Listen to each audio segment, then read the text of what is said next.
महायाय सर्वेतून विधानसभेसाठी सर्वात मोठा अंदाज वर्तवण्यात आलाय। मुख्यमंत्री पदासाठी देवेंद्र फडणवीस यांच्या नावाला पसंती देण्यात आली आहे। देवेंद्र फडणवीस यांना लोकांनी 1 नंबरची पसंती दिली आहे, तर एकनाथ शिंदेंना 2ऱ्या क्रमांकाची पसंती देण्यात आली आहे। तर उद्धव ठाकरेंच्या नावाला मुख्यमंत्री म्हणून 3ऱ्या क्रमांकाची पसंती देण्यात आलेली आहे।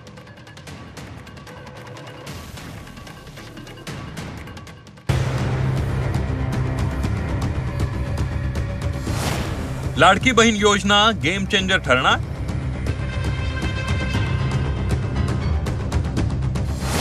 मराठा आरक्षणाचा फटका महायुतीला बसणार?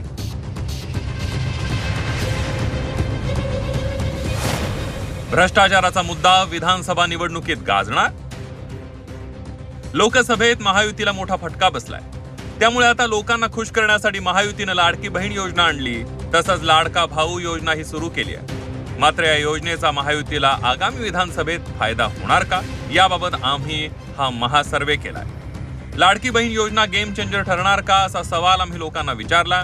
त्यात 55% लोकांना लाडकी बहीण योजना गेम चेंजर ठरेल असं वाटतंय, तर 30% लोक योजना गेम चेंजर ठरणार नसल्याचं म्हणताय। अहो कसला तुम्ही नॅरेटिव्ह सेट करताय, खोटं बोलताय, अहो धडधडीत खोटं बोलताय। तुम्हाला खोटं बोलायची सवय, एक जण बोलूया आपण, इतकं खोटं बोलायचं, अहो फेक नॅरेटिव्हची सवय बंद करा, अहो बंद करा ही सवय, खोटं बोलू नका।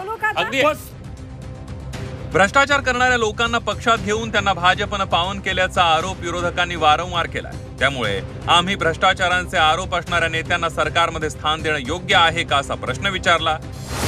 त्यावर 20% लोकांनी भ्रष्टाचाराचे आरोप असलेल्यांना सरकारमध्ये स्थान देणं योग्य असल्याचं म्हटलंय, तर 70% लोकांनी भ्रष्टाचाराचा आरोप असणाऱ्यांना पक्षात घेऊ नये असं म्हटलंय, तर सांगता येत नाही असं 10% लोकांना वाटतंय।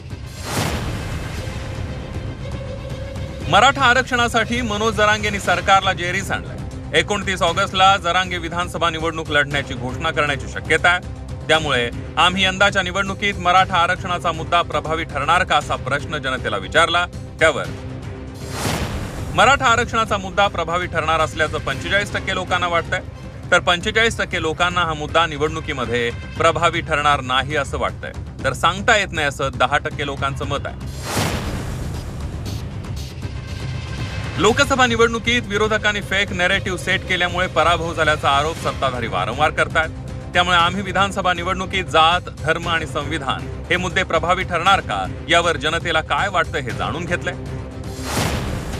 त्यात संविधान बचावचा मुद्दा विधानसभेत प्रभावी ठरणार असल्याचं 35% लोकांना वाटतंय, तर 55% लोकांना संविधान बचावचा मुद्दा प्रभावी ठरणार नसल्याचं वाटतंय, तर 10% लोकांनी सांगता येत नसल्याचं म्हटलंय।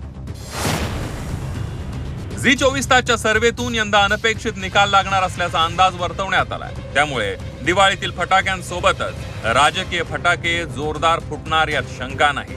ब्युरो रिपोर्ट, झी 24 तास।